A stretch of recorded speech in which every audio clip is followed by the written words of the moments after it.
Well, good morning, everyone. Welcome to God's Grace on Thee and Angel Wallace Productions. Today is Sunday. It is the 4th of August of 2024, and it's about a quarter to 10 a.m. here in sunny Reno, Nevada, and it is 76 degrees. So today I want to continue on with the readings from the Phoenix Journal's usurpers. That's a word I'm not common with, but we learn something new every day, right? So today I've got the Shirley Temple for lack of not knowing what to do with it anymore. I tell you, I'm at the point where I'm just going to do a buzz.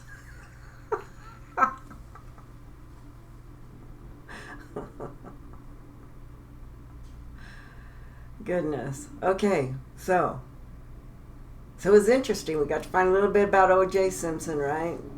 Now we're going to go into the Dean Rusks, the Walt Rostows, the Robert McNamara's, the Clark Gliffords, the Abe Fortas, and Katzenbach and Paul Knights. Usurpers, usurpers, usurpers of our nation. That's what we're going to be finding out today. So grab your iced tea or coffee or water or whatever beverage suits your mood.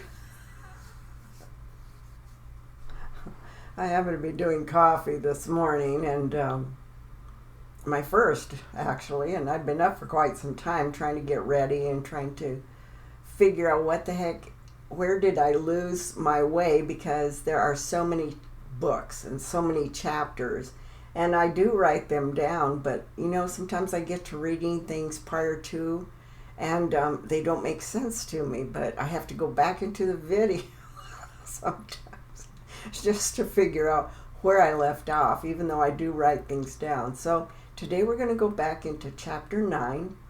Hatton is going to bring us more information about the usurpers. And let me get a drink here and then we'll get started.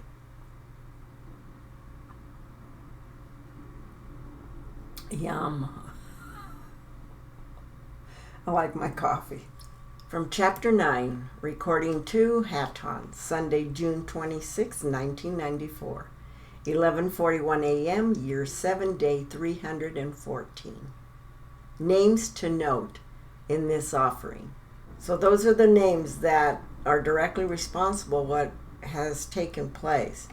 Now there's lots of others, but these are some of the ongoing usurpers of your nation and freedom that are directly responsible. So the direct sequence, the usurpers, part 1, chapter 1, AD 1968, the USS Pueblo.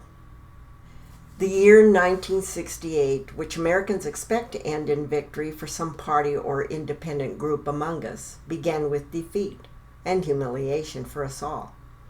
In a previously unparalleled insult to the American flag, the Russian puppet government of North Korea, and in the kill box H, isn't it interesting that you again today have such big happenings and near war in Korea? These things are important, readers. Seized a vessel of the United States Navy on the high seas and hailed it captive into Wonsan Harbor. Now the 83 members of its crew, except 1 or 2 who were perhaps lucky to be killed in the encounter, were imprisoned and charged with being spies, an offense traditionally punishable by death and in the Orient commonly an occasion for ingenious torture. In the United States, instant popular outrage at the enemy action was soon frustrated by the ambiguous conduct of our own government. Spokesmen for the Johnson administration immediately admitted that the captured vessel, the USS Pueblo, had been indeed an electronic intelligence ship, in plain English, a spy ship.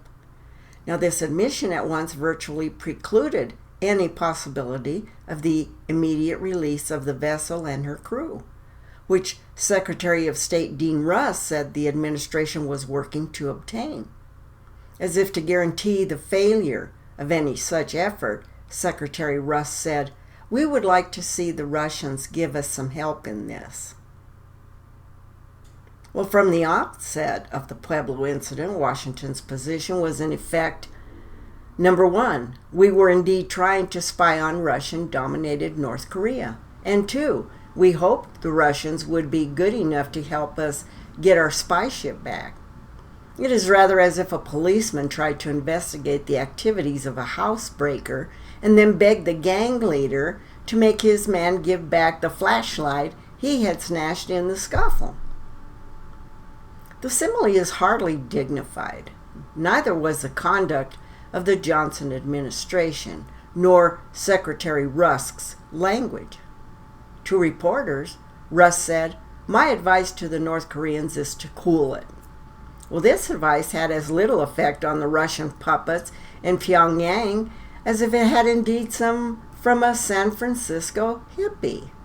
And out of the legal cul-de-sac in which the United States was placed by the administration's admission that the function of the Pueblo was espionage, out of the official weakness exhibited in throwing ourselves on the mercy of Moscow, hardly noted for mercy, Americans in midwinter 1968 could do little more than puzzle over the questions generated by the bizarre event. And these questions included, number one, why did the Pueblo not acquire sufficient intelligence in time to take evasive action? Should not the officers in command of such a ship be the last to rely on artificial conventions such as the 12-mile limit of security, and be guided by real knowledge of real enemy capabilities and intentions?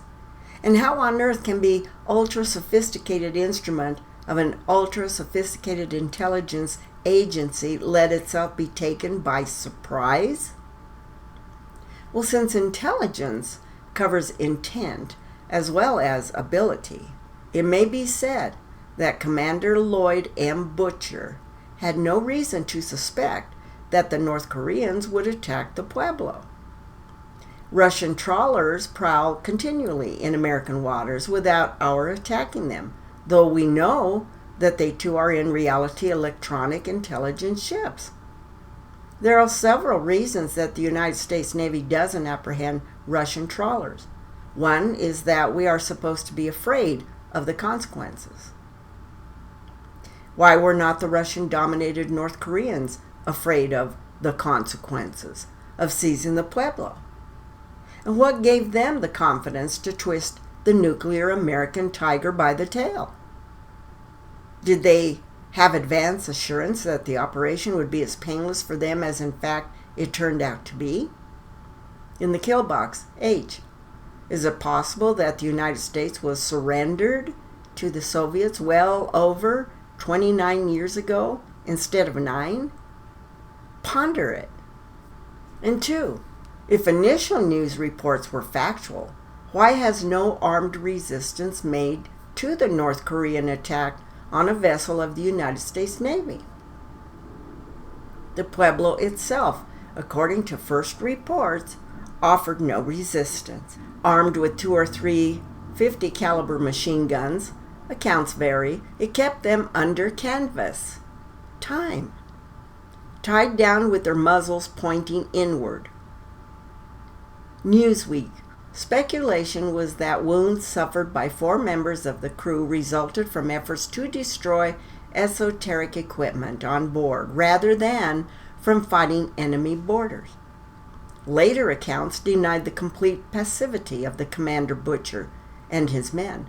Columnist Paul Scotton said on February the 5th, 13 days after the event, that according to official but confidential reports made to the National Security Agency and circulated within the Navy, the Pueblo did fight back, that 2 attempts to board it were repulsed, that members of the crew were wounded by enemy gunfire, and that the .50 caliber machine guns were used but eventually put out of operation by enemy fire, and that only then, on the 3rd attempt, did the North Koreans succeed in boarding and capturing the ship.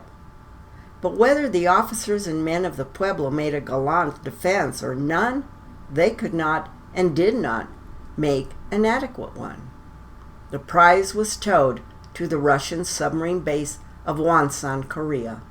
All Americans who survived were imprisoned and charged with criminal aggression, which was allegedly admitted by Commander Butcher in a broadcast.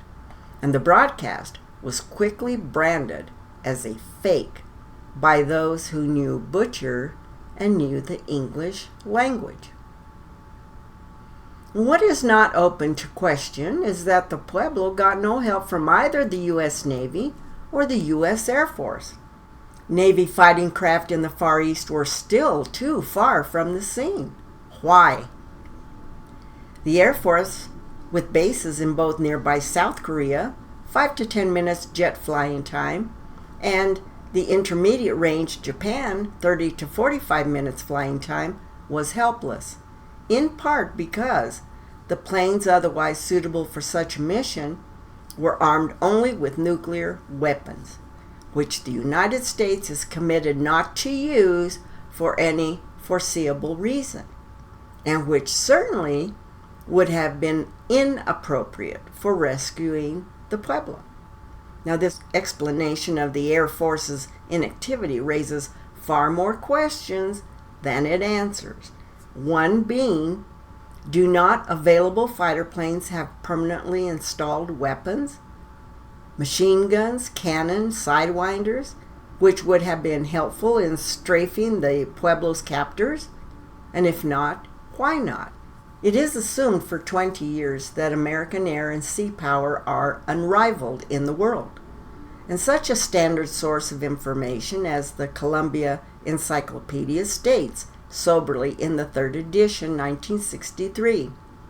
At the end of the Second World War, the United States emerged as the uncontested leader in world sea power.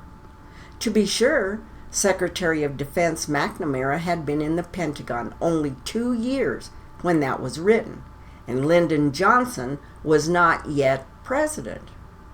In the air, American primacy has been also taken for granted. Around 1955, there was talk by such as the Alsops of the Soviet buildup in strategic air power. But after Sputnik 1, October of 1957, wiseacres agreed that Russian success with missiles was due to their having bypassed development and construction of manned aircraft to concentrate on the upping thrust and payloads for ICBMs. Whatever the merits of that speculation, there has been little or no pretense in recent years that Russian manned aircraft matches ours. And in any case, it was not an ICBM which was needed to protect the Pueblo. Actually, the Pueblo needed less air cover than we refused to give the Cuban freedom fighters at the Bay of Pigs. 3. Why was the Pueblo not scuttled, if necessary, to prevent capture? And this is not just a matter of honor, though it is a matter of honor. The Pueblo carried some of the most advanced inventions in the field of electronic data collection, and its crew were trained in operation of the instruments in initial evaluation and interpretation of the data, perhaps in more. The Pueblo represented a tremendous investment in brain power. This is what made it such a prize for the Russians. In the kill box, H. Perhaps you will now better understand why so many of the Korean POWs were taken to Russia and are still there, if alive. You might also note that these POWs on the helicopters shot down in Iraq were some of these very men, scientific giants who could tell all. And it should not be forgotten that it is the Russians who hold the Pueblo. Wonsan is in North Korean territory, but its harbor is important because it is a Russian submarine base. And more important than Vladivostok, the Russian control of Wonsan Harbor is more complete than our control of the Panama Canal or of the U.S. naval base at Guantanamo, Cuba. It is nonsense to say, as the news magazines have said, that Commander Butcher did not have time or opportunity to scuttle his own ship, as he should have done. If he had the right training, the right equipment, and the right orders, he could have scuttled the ship, either literally and in toto, or effectively through destruct mechanisms in the ship's classified equipment. If he had sunk the ship, he and the crew might have perished with it. Sacrifices of that nature have been made before. And one thinks of the Thermopylae and of the Alamo. One does not, however, demand such sacrifices that they are voluntarily is part of their heroism. There is, from the military point of view, the consideration that men who are captured will be subject to brainwashing, including the most subtle forms of torture. They might rather die. It should be their choice. Number 4. Why was the Johnson administration's reaction to the Pueblo incident so slow, feeble, and ambiguous? Walt Rostow, a former undercover chief for the CIA, now the president's special assistant for National Security Affairs, is said to have learned about 1 a.m. on January the 23rd, Washington time, of the Pueblo's capture. 3 hours earlier, noon Korean time. Although Secretary McNamara had been informed perhaps a half hour earlier, it was Rostow who, after mulling it over for an hour, broke the news to Johnson, calling him at 2 a.m. Time says that Johnson stayed in bed, but was briefed during the next 4 hours as additional details flowed in. Newsweek rationalized. Since there was little the president could do at that point, he went back to bed and catnapped until 6:30 a.m. Little the president could do? Well, by that time, Commander Butcher and his men had been taken ashore at Wonsan, charged with crimes, and had their pictures taken, marching to jail with hands up. The photograph, distributed by TASS and cabled to the United States by the Associated Press, was just the image the enemy needed to offset the one of the Marines raising the flag on Iwo Jima 23 long years before. And when Johnson finally got up that morning, he got busy. And what did he get busy about? He tried to prevent Americans from overreacting. Well, that was the way in which many officials in Washington saw the problem, to restrain ourselves. Senator Mike Mansfield, the majority leader, said, "We ought to keep our shirts on and not go off half-cocked until we know more." Senator John Stennis of Mississippi, a hawk and chairman of the Senate Preparedness Subcommittee, said, "We must avoid precipitous and rash overreaction. We must proceed without panic. We Americans have to be so careful. We don't know our own strength. We sure don't. Our armed forces are virtually paralyzed, and our citizens don't know it. But North Korean estimates of their own strength seem to be pretty good. They cheerfully sailed in and took the Pueblo." And Johnson consulted with Special Assistant Walt Rostow and with Secretary of State Dean Rusk, Secretary of Defense Robert McNamara, and CIA Director Richard Helms, Under Secretary of State Nicholas D.E.B. Katzenbach, Deputy Secretary of Defense Paul Knights, and others. And the results? Apparently none. That our government would take essentially no action shocked the nation. Americans wanted a Teddy Roosevelt pre-Sikaris alive or Rassouli dead ultimatum from the White House. But what did Lyndon Johnson do? He called up the reserves and the National Guard. If the starfighters and thunder chiefs in Korea at that time, if the nuclear power carrier Enterprise, based in Japan and reportedly ordered pronto to Korean waters, could not compel the respect of the communists in East Asia, what could the National Guard, with, shall we say, lesser equipment and not in battle condition, be expected to do? Well, as a response to the seizure of the Pueblo, the calling up of the reserves and the Guard simply made no sense. In the kill box, H. Looking back, you can see that it made all the sense in the world, just as today it keeps the citizens in line and under control.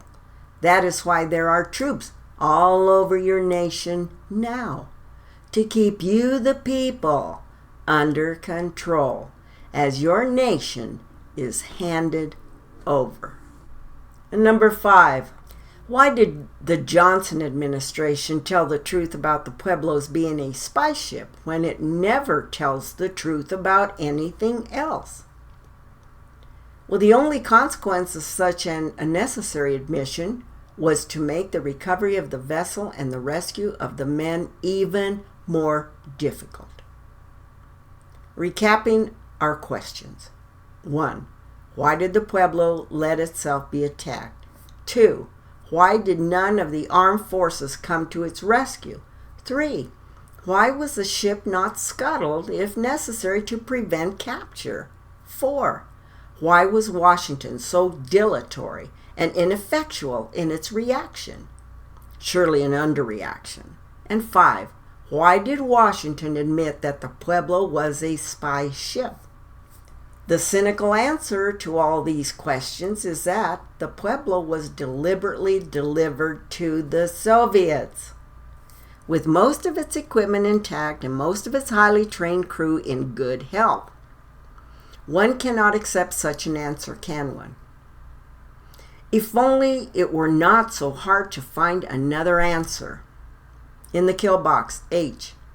Can you see that in the opening of eyes and ears, these things can now be realized as exactly what they were? It should be getting easier for you citizens to recognize the ongoing pattern, for it is with you every day. Now, the administration is anxious to prevent or curb overreaction by the American people. It is this country, the United States of America, which in the view of the liberal establishment represents the main threat to world peace. One face of the establishment asserts with presidential aspirant Robert F. Kennedy that the Vietnamese War itself is an example of American warmongering, while the other face, in the person of President Lyndon B. Johnson himself, tries to maintain that we are carrying on some kind of holding action, but also to reassure the sophisticated that there is no intention of carrying things in Vietnam to the point of military victory. Indeed, one senses that the fighting in Vietnam is, among other things, a sort of therapeutic bloodletting, which may actually prevent the Americans from becoming involved in any more serious military venture. The Americans are to be kept occupied in Vietnam in the interests of communist aiding world peace. The surrender or delivery of the Pueblo to the Russians entailed the risk that the American people would overreact, that they would insist upon a military victory in the Orient, and thus produce a loss of face for the communists. The General Vo Nguyen Giap's Tet offensive throughout South Vietnam, striking simultaneously in dozens of cities, including Saigon with its airport, its docks, its character as a center of the American presence in Southeast Asia. This offensive took the American people mind off the Pueblo by showing them they had more serious things to worry about. When the modern, presumably impregnable American embassy was taken and held for hours by a handful of Viet Cong, when enemy rifle fire crashed through windows in General Westmoreland's Pentagon East, and when Marines and longshoremen on the Saigon decks were overpowered and supplies foraged by Viet Cong from American vessels, when all this and 25 other assaults from the Mekong Delta in the south to the ironically named demilitarized zone along the 17th parallel in the north, attacks were considered as probably mere diversions or feints to prepare for a more serious attack on the fortified United States base at Chi Sang. Americans began to realize that their troops in South Vietnam have no secure base, no line of resistance or attack, and no discernible objective.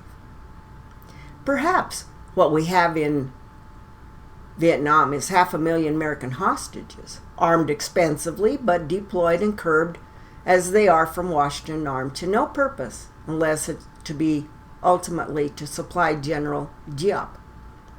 Diop once said, when fighting the French, that in technologically underprivileged Southeast Asia, the sole source of supply could only be the battlefront. We shall consider this very real possibility later in this book. Now, in those days before Dien Bien Phu, even General Diop probably never dreamed how much richer the loot would be when the Americans came in force, never dreamed how in 1968 his Tet offensive might serve also the purpose of diverting attention from a ship named Pueblo. Diop probably never imagined that a Pueblo delivered to his Russian allies in the north would represent a sophisticated triumph of logistics for peace. By heating up the situation in Vietnam, Diop cooled it in Korea, where the Russians now have the electronic gear of the Pueblo on ice. Whittaker Chambers had a quote, "Whatever does not destroy me makes me stronger." The Korean War and the Vietnamese War had not destroyed the United States, perhaps made us stronger. If so, it can only be because we have learned something. What can we have learned? Something like the following. 1. That the Korean War is not over, and that we have not yet won it. And if the seizure of the Pueblo was on the level, then our Navy and Air Force are either incompetent or hamstrung from within. If, as seems more likely, the seizure was not on the level, then the administration is not loyal. 2. That communism is a coordinated world enterprise, which can program action in one theater, such as Korea, to accomplish an objective in another, such as Vietnam. The sequence could be reversed. And 3, that American fighting men have no secure base in Vietnam, that our troops have not so much invaded and taken South Vietnam as they have been surrounded and left as possible hostages in a hostile environment from which we shall be lucky if we get them out, a la Dunkirk. And 4, that since none of this was necessary, but must have been planned, in part at least, in Washington, and perhaps elsewhere, only the blindest faith could continue to believe in the loyalty of the administration in Washington. The author of this book, who worked for 6 years in Washington in a sensitive government agency, does not believe that the top men in Washington are incompetent. I do not think either that many, if any, of these top men are traitors in the classical sense of simply betraying their own country, the USA, to another country, say the USSR. I think that many of our top leaders in government and business have participated in a usurpation of power, through which they hope to manage rather than represent the American people. And I think further that they hope to participate in the management of the world, and that they do not envisage this as possible without ultimately merging with the communist bloc. If this line of thought is hard for you as ordinary Americans to follow, I must say that the men of whom I speak are not ordinary Americans. Though in dress and manner they may often appear so, they have as a rule abandoned what they tend to regard as archaic concepts, such as the sacred honor, invoked by the signers of the Declaration of Independence. These modern usurpers want us to think of them as men of goodwill in the service of history. The usurpers think of themselves as sophisticated, but I think they have failed to grasp intellectually and morally the true value of the American heritage. By no means are all the usurpers in the Johnson administration. Both Johnson and Nixon differ from Kennedy in the so-called controversy of the hawks and the doves. Ironically, the hawks are at least as tame as medieval hunting falcons. They strike if their master commands, otherwise they sit tamely on the wrist. Now, Lyndon Johnson and Richard Nixon, like Dean Rusk, may speak harshly of Hanoi or even Peking, but they are ingratiating toward Moscow. They maintain a protective attitude toward Castro in Havana, and Bobby would be as accommodating as they toward the Red Cubans and Russians. He would simply add consistency by selling out similarly to the Red Chinese and North Vietnamese. The remedy for the situation is in part at hand. The year 1968 is an election year. At some time after November the 5th, 1968, we shall know whether the usurpers of the type who are operating the present administration are, number one, to continue in power, or two, be replaced by the establishment substitutes, or three, be replaced by more representative Americans. It is a challenging prospect. In 1806, an English poet looking across the channel at the rise of the one most brilliant usurpers of all time considered the outlook for that administration which would guide his own country in its deadly struggle with Napoleonic imperialism. It was William Wordsworth who voiced hopes for Englishmen which Americans may feel today.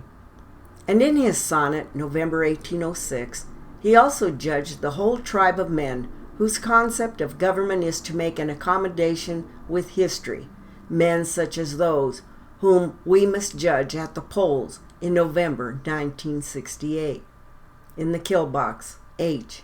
Well, I'd certainly say man failed in the polls in 1968, and every time, again and again, until such time as there can be no ability to overrule the polling technology.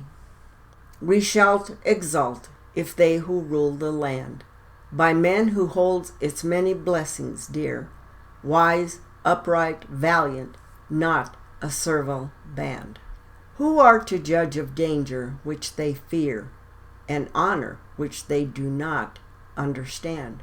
If man will learn, he can overcome that which is brought against him. If he refuses to do so, he is destined and doomed to continue in enslavement. I have kept you far too long at this, Dharma. I apologize, but I can promise you, child, that there will be whatever energy, whatever is required to see through our task, shall come in some manner as man realizes the plight and fate if he changes not.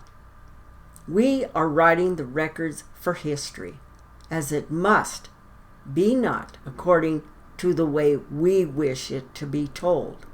Thank you.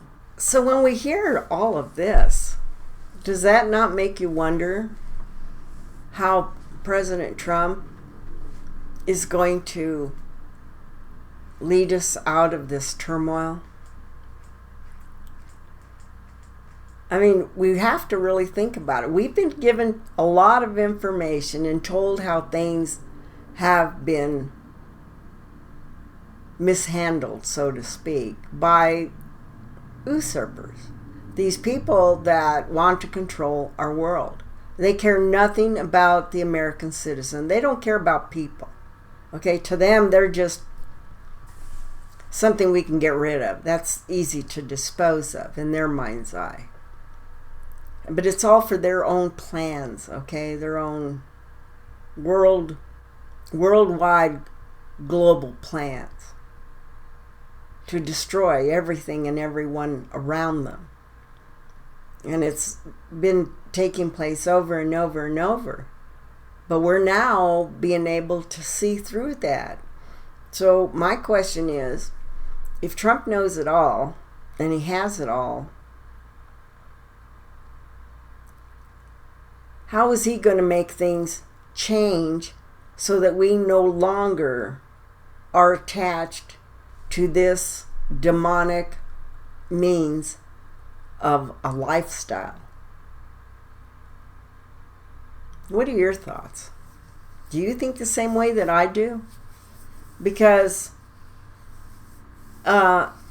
it seems like we're just following suit, okay? I don't see any difference. I don't see any changes that are taking place. Maybe it's too early I don't know. But I want to see some results. I want to see some significant changes. I haven't seen any of those. I mean, look, we're moving forward from 2020 elections that were stolen from us, just like every other election in the past. We just didn't know it. Presidents are not elected, they are placed, but they make you seem like you are a part of it by doing fraudulent elections. And they're still doing it today. That's a scary thought, folks. I mean, come on, think about that. That's scary. We don't know which way we're going. We've been told a lot of the information and what will be taking place. Few things, yes, we've seen. Not a lot of the other stuff. It's the other stuff that we need to be able to see it for ourselves.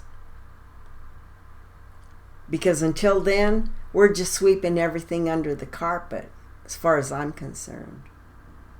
2024 elections? Come on, you know they're going to steal them. That's a given. That's a given. They're already lying about Kamala Harris, you know, having all this newfound money, all these donations, and now she's so popular, and she's tight now with Trump in the polls. Come on, folks. That's all a bunch of BS. You know it, I know it. So these are the things I think about when I read a lot of what's going on, and I ponder them a lot. And I say to myself, the Americans will never get together, because if we do, it's going to be another civil war. Nobody's going to know who they're killing. Nobody goes out there and puts a badge on them and say, "Okay, I'm the enemy and I'm the good guy." No, it doesn't work that way. So there's always innocent people that get killed for the cause. And that's sad. It sickens my heart to know all these American men that went over in the military to be killed. They've been slaughtered. They're sent to be slaughtered, okay? That's the intent. And then people over here in America praising the president that sent them to the slaughter. Does that make sense to you? Okay, folks, I'm going to let this one pass. Our next reading will be chapter 10. It's easier on my throat, and it's easier for your attentiveness to probably bring them in shorter passages. Okay, so I love you. I hope you're all having a grand day, and you may not get to this today, but for those that are diehards, they don't let go of what's going on. They want to be involved to make sure that they haven't missed a thing. So with that, I'm going to say share your smile and hug those that you love, because life is short, and do something really kind for anyone that may need the help, okay? Okay. Love you. See you. Bye.